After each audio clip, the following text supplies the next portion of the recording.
Shalom, selamat pagi Jemaat Condrokusumo dimanapun Anda berada. Kita akan mulai ibadah online kita dengan doa. Mari kita tundukkan kepala, kita berdoa.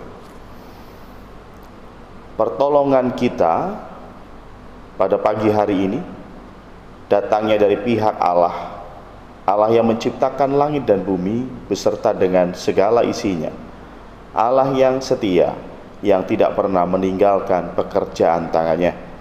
Turunlah atas kita sekalian kasih karunia dari Tuhan Yesus Kristus dan persekutuan oleh Roh Kudus. Amin. Shalom, selamat pagi Bapak Ibu Saudara yang dikasihi Tuhan Yesus. Salam sehat buat kita semua.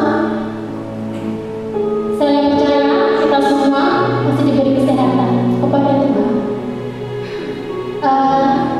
Saat ini kita memasuki minggu terakhir di bulan Januari. Tidak terasa ya, sudah 1 bulan kita mengadakan ibadah online, dan saya percaya kita semua selalu memiliki kerinduan untuk kita boleh mendengarkan firman Tuhan, mendengarkan suara Tuhan, dan terlebih merasakan hadiratnya yang kudus. Dan saat ini saya mengajak Bapak Ibu Saudara-saudari sekalian untuk memasuki hadiratnya. Kita mau buka hati kita mau terima Tuhan, kita memasuki altarnya yang kudus. Kita naikkan sebuah pujian yang di hadirat.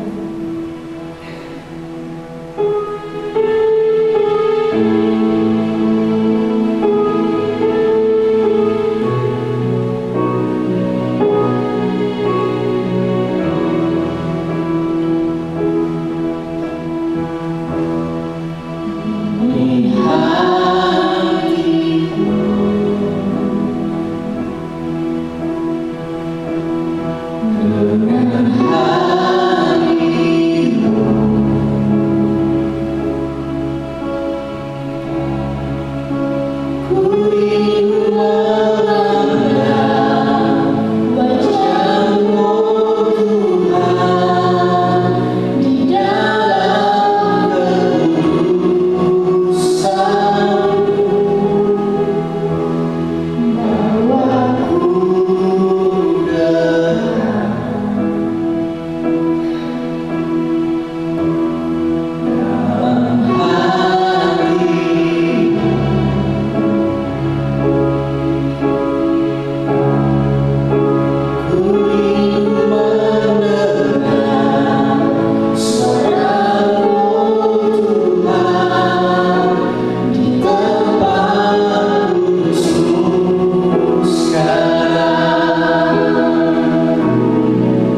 kami bisa menoleh jalan di tempat kami masing-masing. Dan saat ini kami diberi kesempatan untuk kami boleh merasakan hadirat Tuhan turun atas kami, memenuhi setiap hati kami. Dan biarlah roh kami selalu menyala-nyala dimanapun kami berada. Terima kasih Tuhan. Terima kasih buat perawatan-Mu. Terima kasih buat kebaikan-Mu. Terima kasih buat semua yang Tuhan terima kasih. Terima kasih Yesus. Kami percaya Engkau selalu menjaga kami Tuhan hingga sampai saat ini. Masih memberi kekuatan kami, kesehatan yang baik Tuhan. Dan terima kasih juga Tuhan buat kesempatan yang indah untuk kami boleh datang ke hadirat Tuhan. Dan biarlah Tuhan selalu turun di atas kami, memberkati setiap kami, mengurangi setiap kami. Terima kasih Yesus, terima kasih. Hanya di dalam nama kuasa-Mu kami berdoa. Haleluya, amin. Masih tetap sukacita. Di bulan Januari ini kita masih berbicara tentang kasih. Kasih Tuhan yang begitu hebat, kasih Tuhan yang begitu besar, yang begitu luar biasa, bahkan sehingga bisa mengalahkan setiap dosa kita. Karena Tuhan yang rela mati di atas kayu salib menebus dosa kita, menyelamatkan kita. Dan saat ini kita patut bersyukur dengan cara kita mau memuji Dia. Kita mau bersorak-sorai dalam nama-Nya. Mari kita angkatkan sebuah pujian, tunaikan syukur. Boleh sambil bertepuk tangan.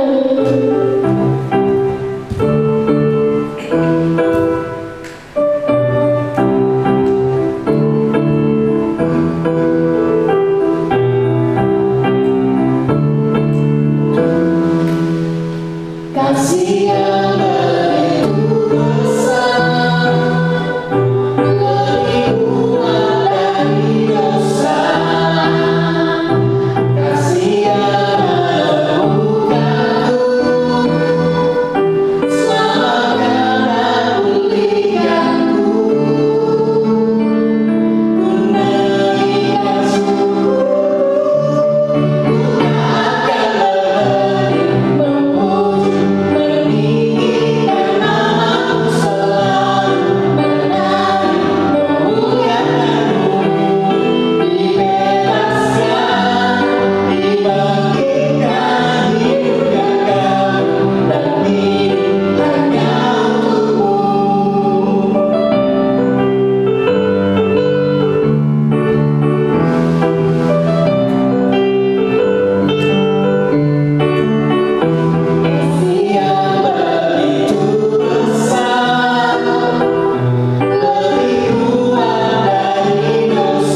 melalui hambanya yang mau bersaksi. Saya persilahkan.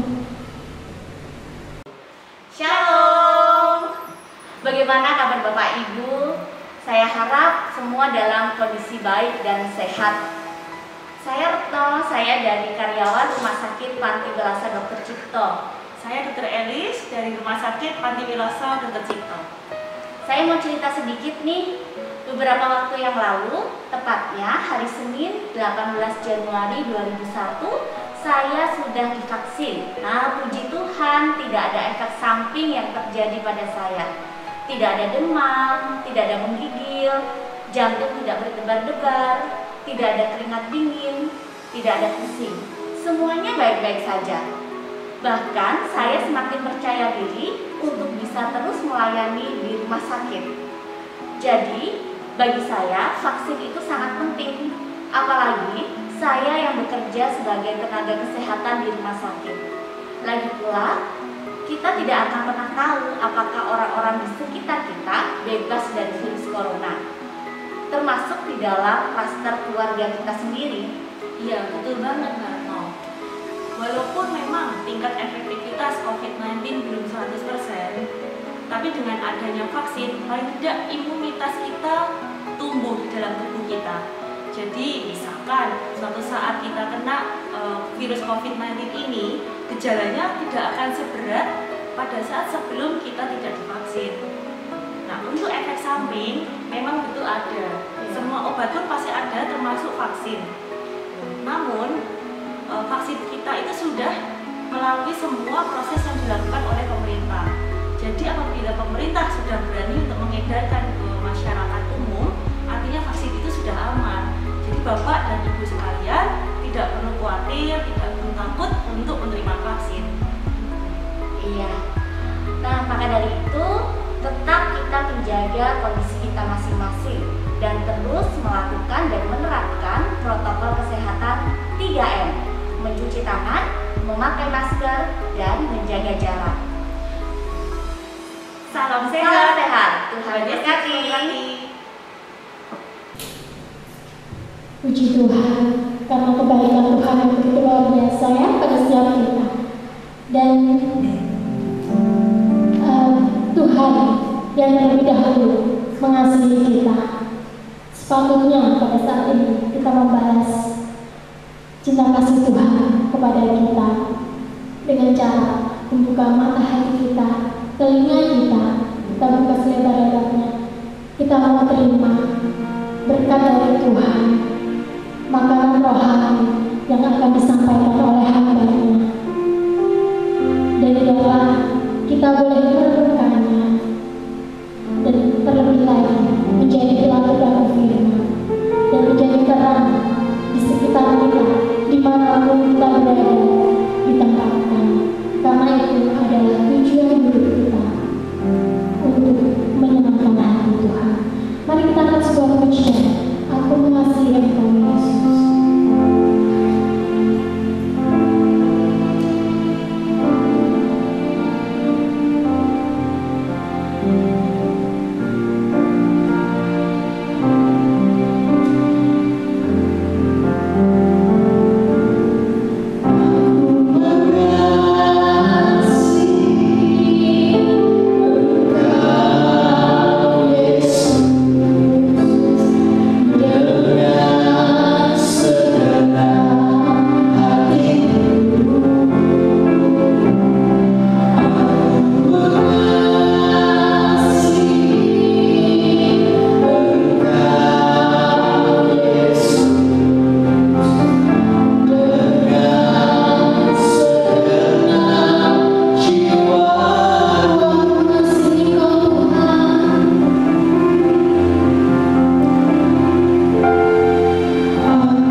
Mari kita tundukkan kepala sebelum kita mendengarkan firman Tuhan.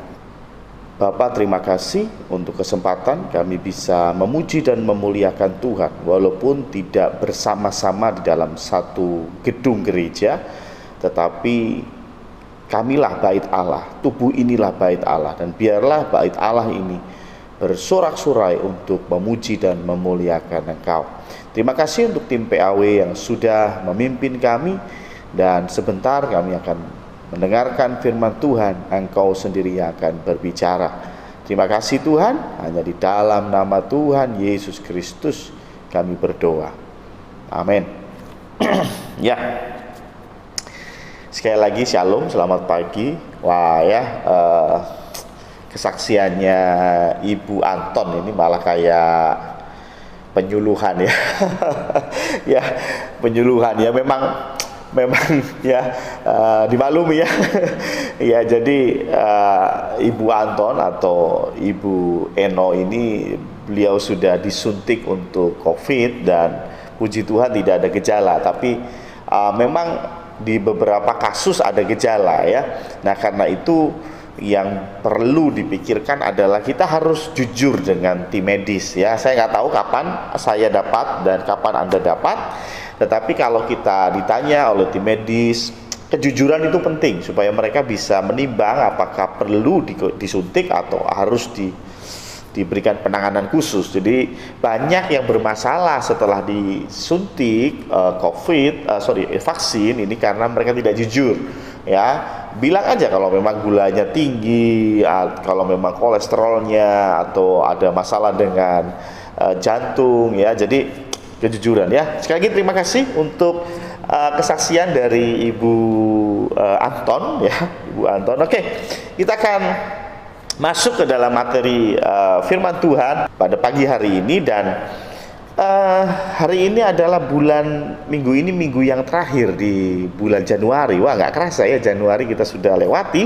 Dan karena itu kita punya tema untuk hari ini, yaitu kasih yang lebih kuat dari dosa. Wah ya, kasih yang sangat hebat, yang lebih kuat dari dosa.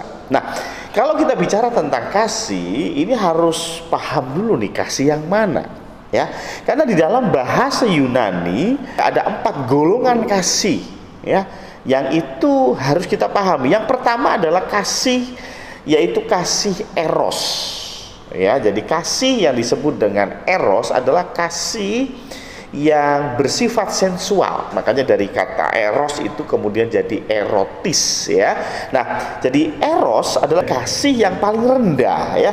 Kasih eros ini hanya arahnya kepada seksualitas. Nah, karena itu kalau pasangan suami istri menikah dan hanya kasihnya didasari oleh kasih eros, maka ini kasih yang sangat-sangat rapuh, karena ini kasih dengan value yang paling kecil ya. Kasih yang lebih banyak egonya daripada memberi ya. Nah, karena itu yang kedua kita belajar tentang kasih stergo ya. Kasih stergo itu adalah kasih alami, kasih antara orang tua dengan anak, kasih antara anak dengan orang tua. Ini terbentuk secara otomatis ya, kasih yang natural ya. Nah, kasih ini disebut dengan kasih stergo ya. Memang lebih kuat daripada kasih eros, tetapi ini bukan yang terkuat, bukan ini yang dimaksud bagaimana kasih bisa mengalahkan dosa ya. Yang ketiga adalah kasih yang disebut phileo atau philia ya. Jadi kasih ini adalah kasih antara sahabat ya. Kasih antara sahabat disebut dengan kasih phileo atau philia ya. Nah, kasih ini terjadi biasanya karena kesamaan ya. Sama-sama hobi masak, sama-sama hobi naik gunung, sama-sama hobi bercanda. Akhirnya menjadi pasangan sahabat yang begitu saling mengasihi satu dengan yang lain ya. Tetapi yang keempat, ini yang dimaksud kasih yang mengalahkan dosa, yaitu kasih agape. kasih agape ini kita bisa lihat di banyak ayat di dalam firman Tuhan, tapi saya mau kita masuk ke 1 Korintus 13 ayat yang ke-13. Demikian firman Tuhan, demikianlah tinggal ketiga hal ini, yaitu iman, pengharapan, dan kasih. Nah, kasih di sini ditulis dengan agape. Dan yang paling besar di antaranya ialah agape. Jadi agape, kasih yang agape, bukan kasih eros, bukan kasih storge, bukan kasih filia, tetapi kasih agape ini lebih besar di antara ketiganya, yaitu lebih besar dari iman, bahkan lebih besar dari pengharapan, ya. Jadi kasih ini yang luar biasa besar, luar biasa kuat. Nah, permasalahannya manusia tidak bisa mendeskripsikan kasih itu, ya. Bahkan penulis, yaitu Paulus, adalah orang yang merasakan kasih itu. Kita harus tahu bahwa background Paulus adalah seorang yang radikal. Dia sangat keras. Dia datang ke Damaskus untuk satu misi, yaitu menganiaya orang Kristen. Makanya Paulus bilang, aku ini rasul yang paling rendah, paling hina, karena aku telah menganiaya jemaat Kristus. Dia sadar bahwa masa lalunya itu kacau banget. Masa lalunya itu penuh dengan dosa. Dia membantai, menganiaya orang Kristen. Tetapi ketika dia berjumpa dengan kasih yang agape, dia berjumpa dengan kasih Allah, maka dia bisa keluar, bisa mengalahkan dosa. Kasih yang daripada Tuhan itu membuat dosa tidak bisa berkutik, ya. Karena kasih ini lebih besar, kasih ini lebih kuat, kasih ini sulit didefinisikan, ya. Betul, ini sulit didefinisikan, ya. Saya pernah baca buku bagaimana satu orang teolog mencoba menjelaskan tentang definisi kasih agape. Jujur, saya baca berulang-ulang sampai sekarang kagak paham. Apa sih maksudnya, ya? Satu perasaan yang keluar, yang harus, aduh pusing saya, ya. Dan itu memang terjadi betul, karena kalau coba kita lihat, Paulus ini juga menulis surat 1 Korintus. Nah, coba kita lihat apa yang ditulis Paulus mengenai kasih agape. Kita mundur beberapa ayat, yaitu kita masuk ke ayat yang keempat. Untuk menjelaskan kasih agape, Paulus perlu menulis sampai 4 ayat. Ya, saya bacakan, ya. 1 Korintus 13 ayat yang keempat. Kasih itu, nah, jadi dia menjelaskan, Paulus sedang menjelaskan tentang agape itu apa. Agape itu sabar. Agape itu murah hati. Ia tidak cemburu, ia tidak memegahkan diri, dan tidak sombong. Ini baru ayat 5. Ayat 4. Ya, ayat 5. Ia tidak melakukan yang tidak sopan dan tidak mencari keuntungan diri sendiri. Ia tidak pemarah dan tidak menyimpan kesalahan orang lain. Ayat 6. Ia tidak bersukacita karena ketidakadilan, tetapi ia bersukacita karena kebenaran. 7. Ia menutupi segala sesuatu, percaya segala sesuatu, mengharapkan segala sesuatu, sabar menanggung segala sesuatu. Saya hitung ada 15.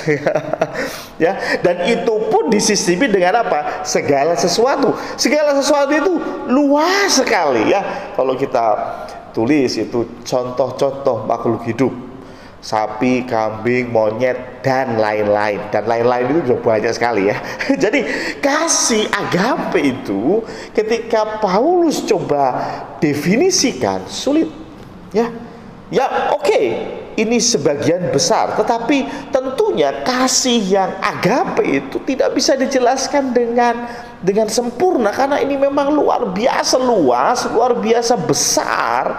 Dan kasih itu kalau biasanya kita memahaminya sebagai pemahaman yang lebih simpel, yaitu kasih yang hanya memberi, tidak harap kembali. Nah, kita akan bahas masalah ini ya. Kasih yang hanya memberi tak harap kembali, itu kasih ibu ya. Tapi di dalam firman Tuhan ini kasih Bapa. Kita nanti coba perhatikan. Karena kasih ini memang selalu memberi. Orang bisa memberi tanpa kasih.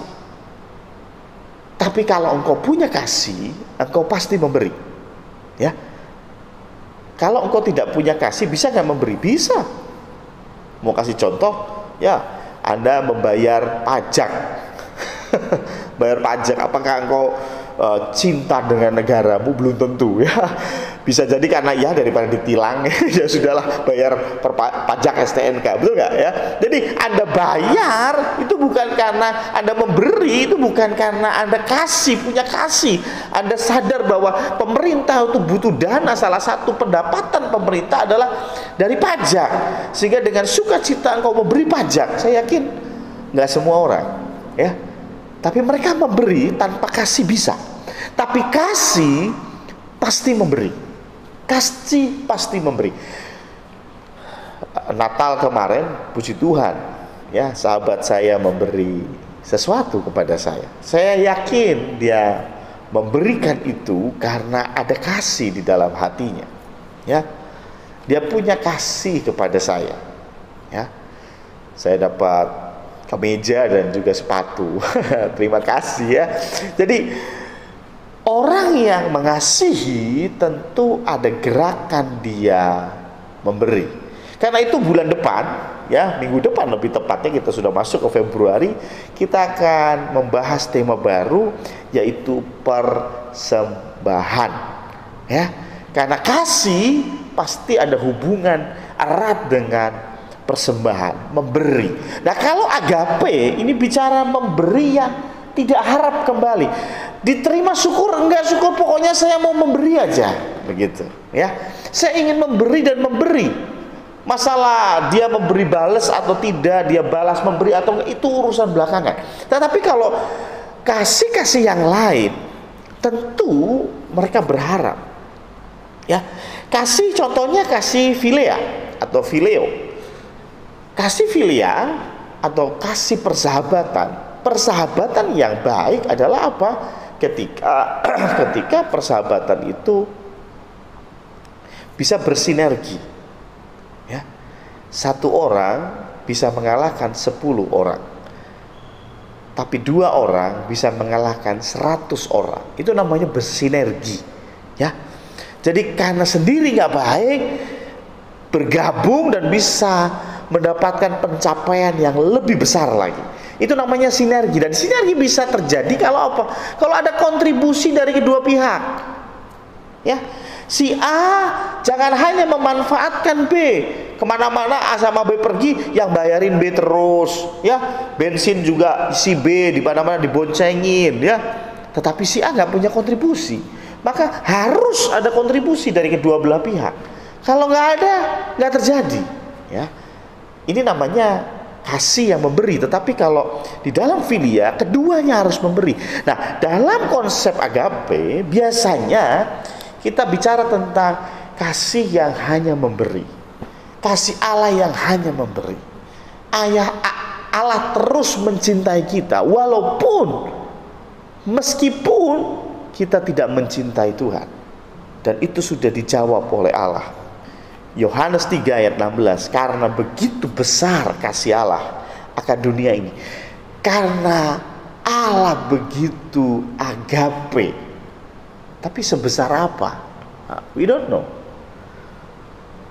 Firman Tuhan hanya bilang, karena begitu besar. Tapi sebesar apa? Gak tahu. Ya pokoknya besar, karena memang kasih agape, sekali lagi, ini sulit diberikan batasan, bahkan tidak terbatas. Karena itu kasih agape, kasih yang begitu besar, dalam bahasa Indonesia diterjemahkan begitu.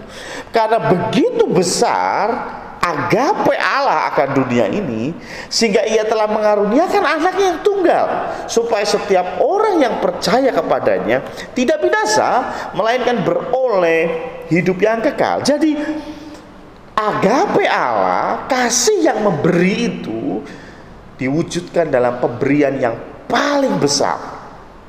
Tuhan tidak hanya memberi Yesus, tetapi dia banyak memberi.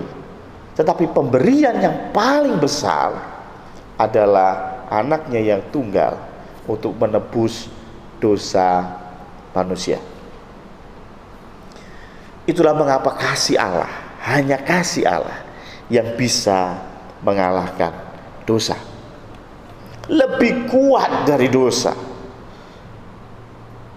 Allah memberi kita udara untuk bernapas. Allah memberi kita kaki. Allah memberi kita tangan. Allah memberkati kita. Allah memberkati bumi ini dengan pemandangan yang indah. Tapi ada satu hal yang paling besar dari segala yang diberikan Allah, tidak lain dan tidak bukan adalah Yesus Kristus. Kenapa? Kalau bicara tentang kekayaan, nggak usah ke gereja. Nggak usah ke gereja. Anda ke Gunung Kawi aja bisa dapat kekayaan. Ya, Anda piara tuyul itu juga bisa dapat kekayaan. Anda jadi babi ngepet itu juga mendapat kekayaan. Ya kan? Jadi kalau cuma bicara mau kaya, korupsi juga bisa jadi kaya. Ya. Jadi kekayaan itu bisa didapat di luar Tuhan. Kesehatan bisa didapat di luar Tuhan.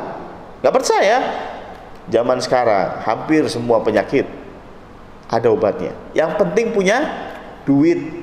Ya.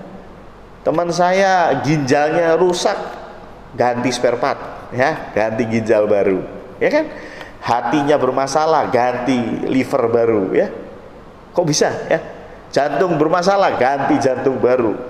Yang penting ada duit, ya. Teknologi sekarang bisa, tapi COVID belum ada Pak Pendeta, ya. COVID sebentar lagi juga ada, ya. Tapi intinya kalau bicara tentang berkat Tuhan adalah kesehatan, dunia juga bisa berikan. Teknologi manusia bisa berikan. Bahkan saya pernah membaca sebuah artikel bagaimana manusia sudah bisa belajar mengembangkan, manusia sedang mengembangkan bukan hanya rekayasa genetik, tetapi rekayasa DNA, ya. Jadi kita ini sudah disetting untuk tua, ya. Jadi umur 40 mulai keriput, 50 ini rambut sudah mulai banyak putihnya. Itu sudah disetting di DNA kita. Ya, umur sekian begini menurun. Itu semua sudah disetting di DNA kita, dan sekarang ilmu pengetahuan mau coba untuk rubah DNA-nya. Sehingga kalau itu berhasil, kita bisa hidup 300 tahun, 400 tahun dengan perubahan struktur DNA. Ya. Jadi kalau bicara tentang kesehatan, jangan khawatir, ya. Ilmu pengetahuan mungkin bisa menjawabnya. Betul? Ya. Tapi ada satu problem yang sampai hari ini tidak akan ada yang bisa kasih jalan keluar kecuali Tuhan Yesus Kristus. Yaitu apa? Mengalahkan dosa, mengalahkan kematian. Ya. Bisa saja manusia berusaha mengubah genetik DNA dan kemudian kita hidup 300-400 tahun, tapi coba ketabrak truk mati nggak? Ya tetap mati. Ya, walaupun kita punya umur panjang, tapi tetap mati. Ya, artinya kematian tidak bisa dielakkan. Kematian, keterpisahan dari Allah itu masalah utama dan bahkan masalah yang paling besar. Firman Tuhan berkata bahwa untuk apa kamu punya seluruh dunia kalau kamu kehilangan nyawamu? Untuk apa punya seluruh dunia kalau engkau binasa?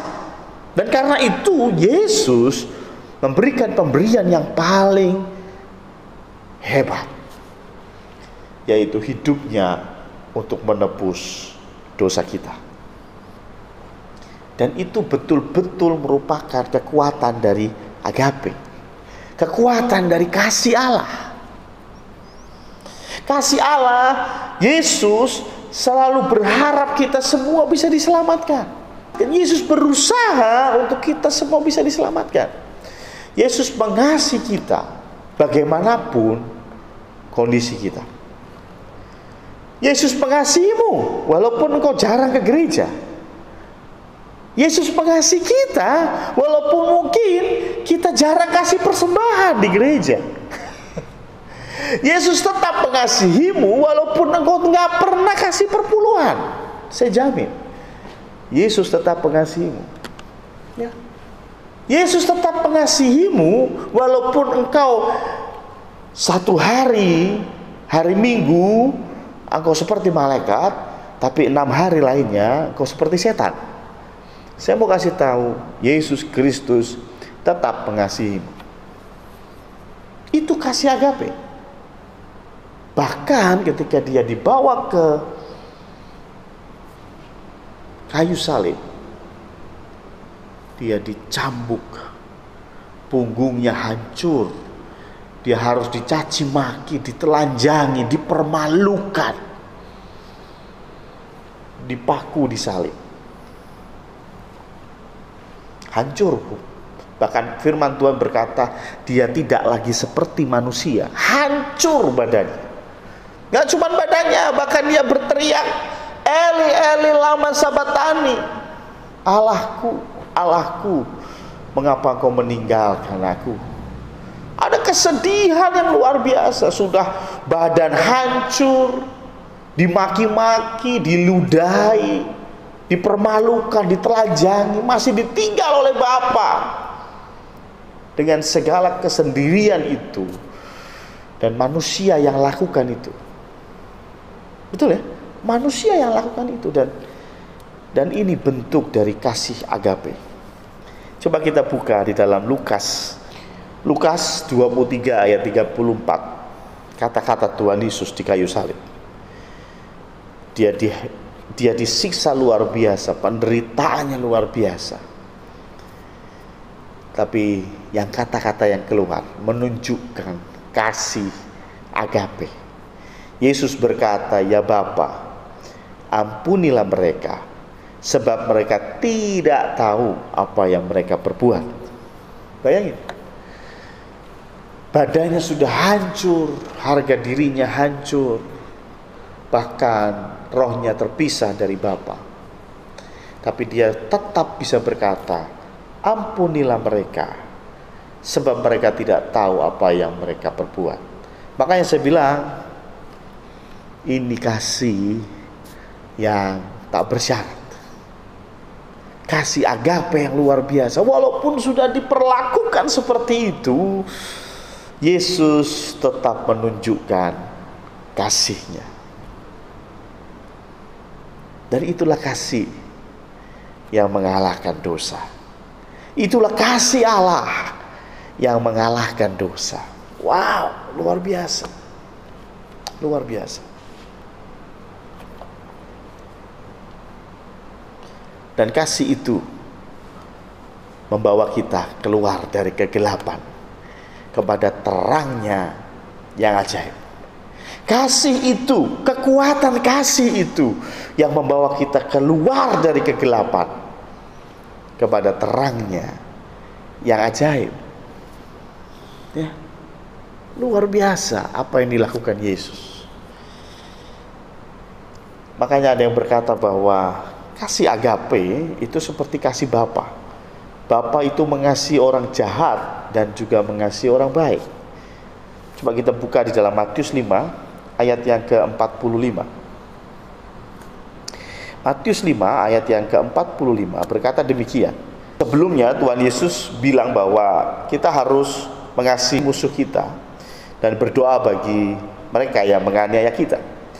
Dan ayat 45 berkata demikian, karena dengan demikian kamu menjadi anak-anak Bapamu yang di surga, yang menerbitkan mentari bagi orang yang jahat dan orang yang baik, dan menurunkan hujan bagi orang yang benar dan orang yang tidak benar.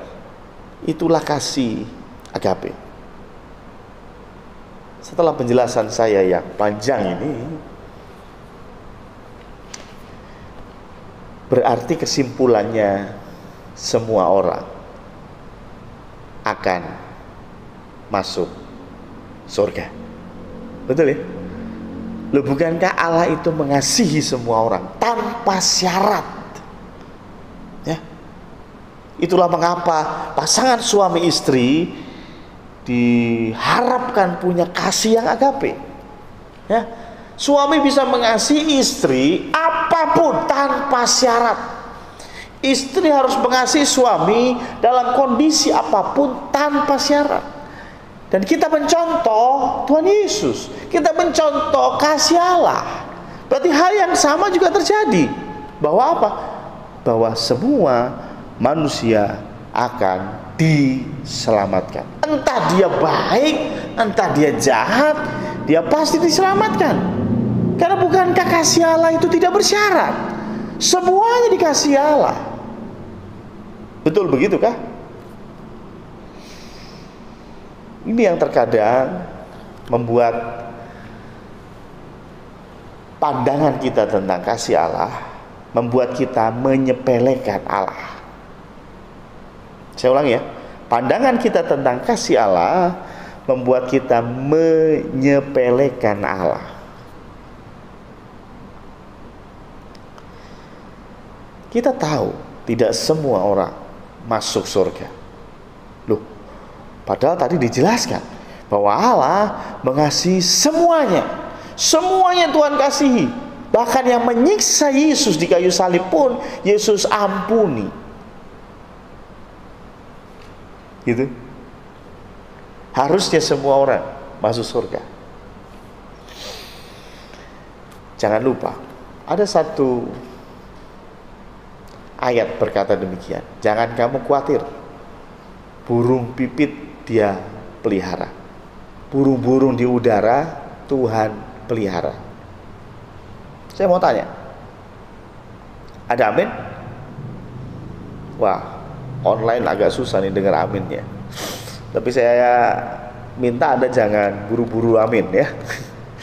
Memang amin untuk ayat itu.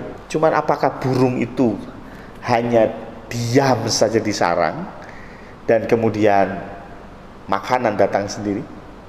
Apakah burung itu hanya tidur-tiduran di sarang kemudian makanan datang sendiri? Bukankah ayat firman Tuhan bahwa burung di udara saja Tuhan pelihara? Ya betul. Tapi kalau burungnya nggak mau pergi dari sarangnya, nggak mau cari makan, ya dia juga mati kelaparan. Betul nggak?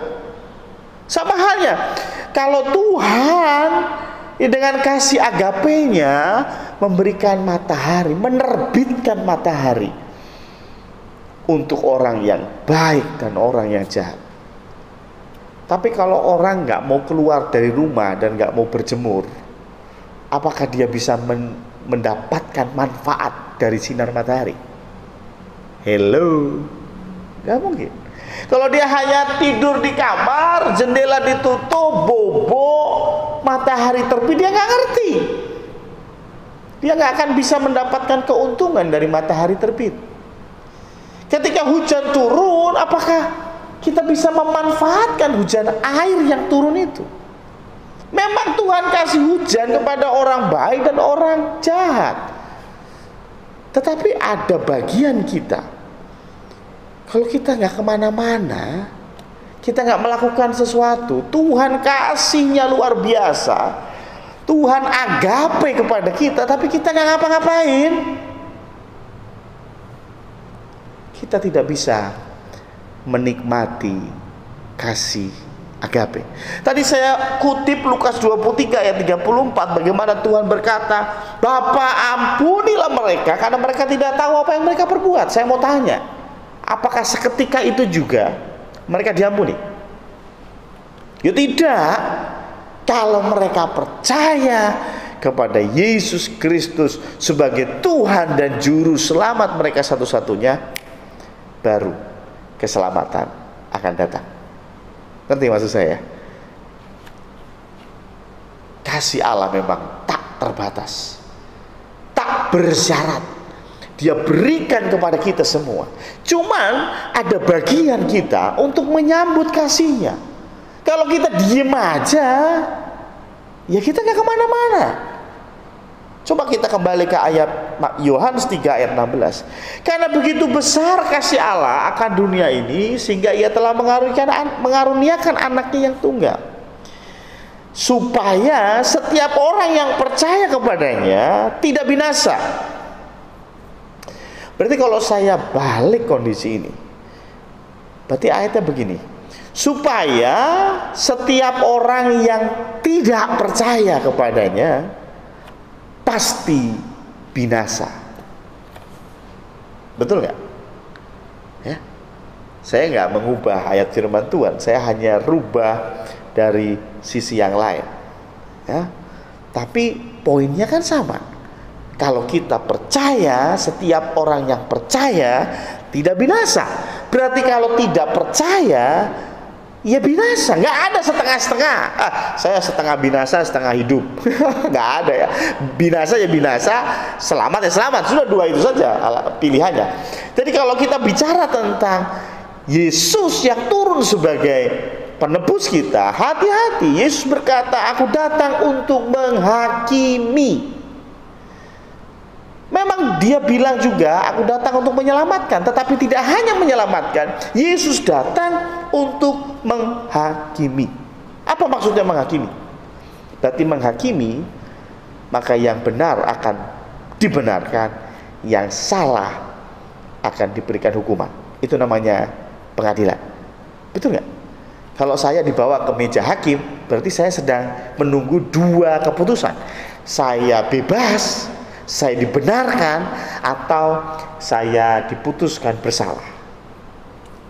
Ya, makanya kalau orang-orang yang benar dihadapkan di pengadilan, mereka nggak takut. Kenapa? Mereka benar. Tapi kalau mereka yang salah, mereka akan takut. Ya, makanya saya heran begitu ada video begitu ya. Ada orang Kristen nangis-nangis, wah Tuhan Yesus akan segera datang. Dia nangis, saya gemetar loh. Ngelihat Tuhan Yesus datang kok gemetar itu loh.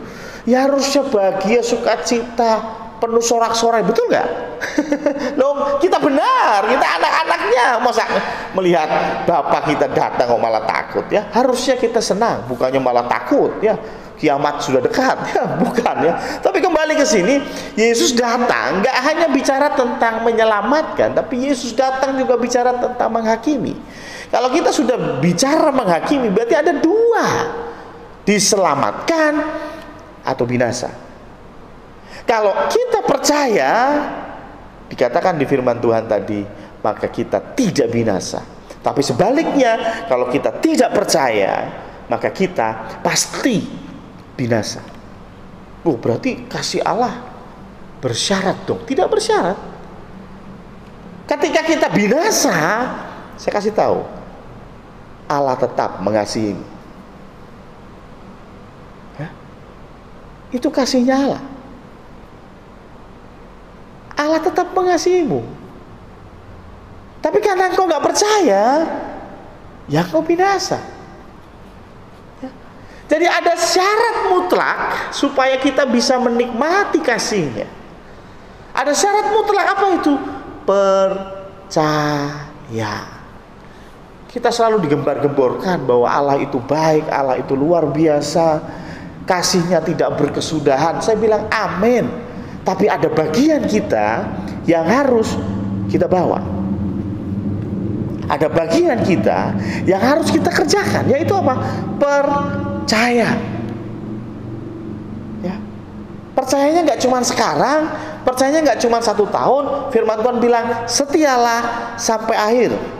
Hari Jumat kemarin saya bicara tentang setia sampai akhir dalam khotbah KPK. Artinya sama, kita harus percaya kepada Tuhan sampai akhir. Kalau engkau hanya percaya sekarang sampai 10 tahun ke depan, kemudian engkau menyangkal Yesus, saya mau bilang mendingan gak usah percaya Yesus. Ya, rugi. Kamu gak dapat apa-apa. Kamu akan tetap binasa. Kita harus percaya kepada Yesus. Ya. Makanya hati-hati ketika engkau bicara tentang bukankah suami istri itu harus mengasihi agape, ya. Berarti Istri saya mau ngapain aja, istri saya tetap harus mengasihi saya, harus tunduk sama saya. Bukankah itu ajaran yang diajarkan Pak Pendeta ya? Hati-hati. Ada kasus, ada situasi yang menyebabkan engkau tidak bisa menikmati kasih. Dalam kasus Tuhan, ketika engkau tidak percaya, sebesar apapun kasih yang Tuhan berikan, engkau tidak dapat menikmatinya. Di dalam pernikahan juga sama ya. Saya tidak setuju ketika jemaat mau berpisah hanya gara-gara istrinya cerewet, hanya gara-gara suaminya nggak kasih nafkah, hanya gara-gara tiap hari cekcok. Saya bilang tidak bisa bercerai. Tetapi Matius 19 kasih satu alasan kenapa kita bisa bercerai ya. Hati-hati di dalam hidup kita. Di dalam ikut Kristus tetap berhati-hati. Di dalam berkeluarga tetap hati-hati. Di dalam kita berkawan, kita punya teman-teman, filia, punya kasih yang indah. Hati-hati. Kalau engkau tidak merespon kasih dengan benar, tidak menempatkan kasih dengan sebagaimana mestinya, maka walaupun kasih itu tetap ada, engkau tidak bisa menikmatinya. Tuhan memberkati. Mari kita tundukkan kepala. Tuhan Allah Bapa kami, terima kasih pada pagi hari ini kami belajar bagaimana kasih Allah yang begitu kuat, begitu dahsyat mengalahkan dosa. Engkau memang mengasihi kami. Seperti apapun kondisi kami, Engkau mengasihi kami. Tetapi kami harus merespon kasih-Mu dengan benar. Kalau tidak, maka kami tidak mendapat apapun dari kasih Tuhan. Kami tidak mendapatkan hal yang baik dari kasih Tuhan. Engkau tidak ikut merancangkan masa depan kami, karena Engkau hanya merancangkan masa depan kami yang bahagia, yang indah, yang sukacita ketika kami mau merespon kasih Tuhan. Ampuni kami Tuhan ketika kami belum percaya kepada Tuhan. Hari ini kami mau percaya kepada Engkau. Ampuni kami ketika kami bersosialisasi, kami punya banyak kawan, tetapi kami tidak bisa menempatkan kasih mereka dengan benar. Kami menyakiti hati mereka, maka kami tidak bisa menikmati kasih yang ada. Terima kasih Tuhan untuk teguran pada pagi hari ini. Kami bersyukur kami punya Tuhan yang baik. Kami bersyukur kami punya Tuhan yang memiliki kasih agape yang tak terbatas. Tetapi biarlah kami bisa menikmati kasih itu dengan percaya kepadamu dan setia sampai akhir. Hanya di dalam nama Tuhan Yesus Kristus kami berdoa. Amin. Ya, kita masuk ke pengumuman. Mari kita buka warta jemaat yang sudah dibagikan ya. Kalau kita lihat di warta jemaat, kita bisa melihat bahwa kebaktian minggu depan sudah disetting untuk ibadah di gereja. Ya, perlu diketahui bahwa 7 orang, ya orang ke-7 terakhir ini sudah dinyatakan sembuh hari Kamis kemarin, ya. Dan sampai dengan hari Sabtu tidak ada penambahan, dan artinya sudah tidak ada lagi jemaat yang positif COVID-19. Nah, karena itu majelis memutuskan untuk minggu depan tanggal 7 Februari kita akan ibadah di gereja. Tetapi karena kondisinya masih peralihan, karena itu bulan Februari kita akan ibadah hanya pagi saja. Ya, jadi ibadah hanya 1 kali, ibadah pagi jam 6:30. Sedangkan untuk jam 5 akan disiarkan ibadah yang pertama. Ya, jadi ibadah pertama akan disiarkan jam 5 sore di channel YouTube. Ya, jadi kalau Bapak Ibu yang tidak bisa atau belum bisa mengikuti ibadah di pagi hari, bisa mengikuti secara online di sore hari jam 5 ya. Nah, untuk petugas ya Bapak Ibu bisa lihat di Warta Jemaat ya. Ya, jadi untuk persekutuan doa malam terutama kita sudah mulai aktifkan lagi di gereja. Jadi persekutuan doa malam hari Selasa di gereja petugas Diaken Suharti jam 6:30 malam. Sedangkan untuk Rabu, Kamis, Jumat, Sabtu semua masih dilakukan secara online. Ya, petugas bisa Bapak Ibu lihat di Warta Jemaat.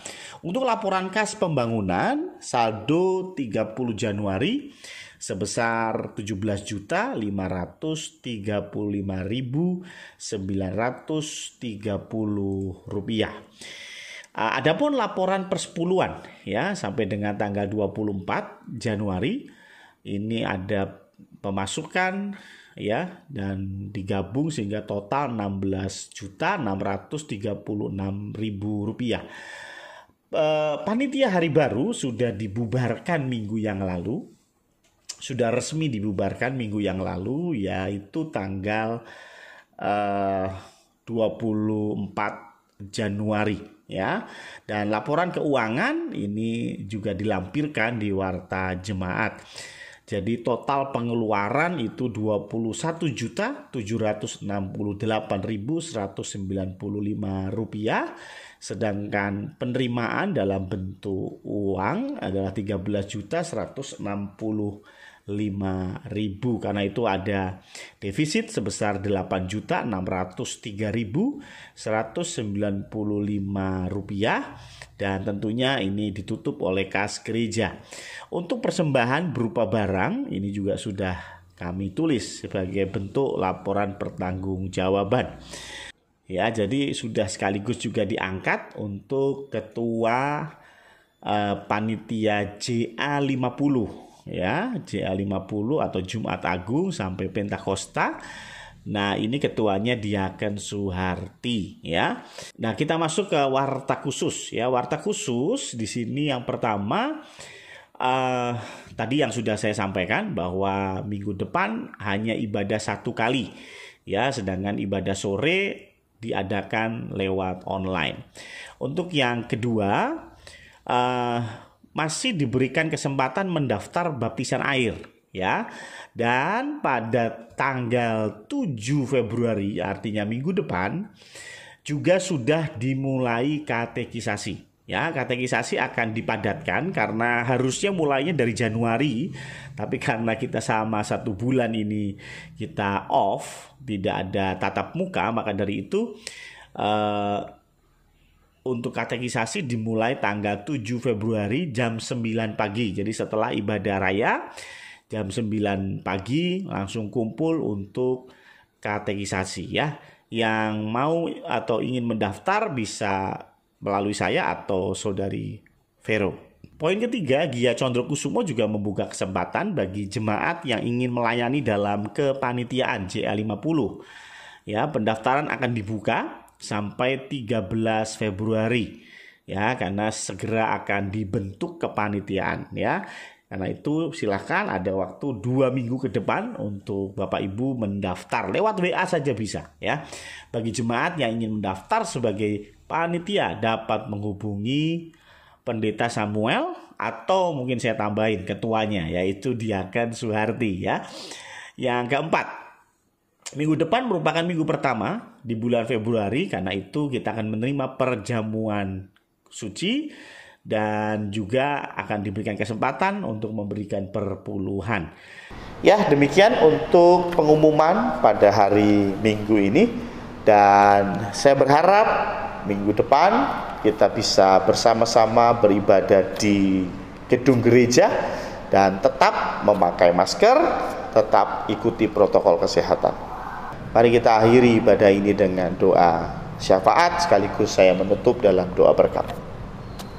Tuhan Allah Bapa kami, terima kasih karena Engkau sudah memulihkan 7 jemaat yang positif COVID, semuanya sudah dinyatakan sembuh dari COVID. Kami bersyukur untuk itu. Kami juga berdoa Tuhan untuk kami semua yang mungkin di dalam kondisi badan yang tidak fit karena cuaca yang ada, Engkau juga yang berikan kami kekuatan. Kami juga berdoa Tuhan untuk bangsa dan negara kami dalam kondisi yang seperti ini. Ada banyak tantangan, ada banyak musuh yang menyerang baik dari dalam maupun dari luar negeri. Kami berdoa Tuhan, Engkau lindungi bangsa kami, karena kami yakin dan percaya Garuda tidak akan turun tanpa kehendak Tuhan. Kami juga berdoa Tuhan untuk jemaat-jemaat kami yang akan melakukan ibadah di gereja minggu depan. Kami berdoa Tuhan, Engkau yang campur tangan sehingga minggu depan ketika ibadah dilakukan di gereja semua bisa berjalan dengan baik, dan tangan-Mu saja yang akan melindungi kami. Dan kami yakin, kami pun hanya berharap hanya kepada Tuhan. Terima kasih Tuhan. Kami juga berdoa untuk para pejabat yang ada di pemerintahan, dari Presiden Jokowi sampai dengan jajaran di bawahnya. Kami berdoa Engkau berikan mereka kesehatan, Engkau berikan mereka kekuatan untuk terus bisa melayani masyarakat. Kami juga berdoa untuk wilayah-wilayah yang terkena bencana di hari-hari ini. Engkau yang berikan kekuatan, Engkau berikan penghiburan, juga Engkau akan kirimkan bantuan-bantuan melalui tangan-tangan kami. Terima kasih Tuhan, terima kasih. Kami yakin dan percaya di balik ini semua ada rancangan Tuhan yang indah untuk setiap kami. Bapak Ibu sekalian, angkatlah tanganmu, pandanglah Tuhan dengan hatimu, dan terimalah berkat Tuhan. Tuhan memberkati engkau, Tuhan melindungi engkau, Tuhan menghadapkan wajahnya kepadamu dan memberikan engkau damai sejahtera dari sekarang sampai selama-lamanya. Amin.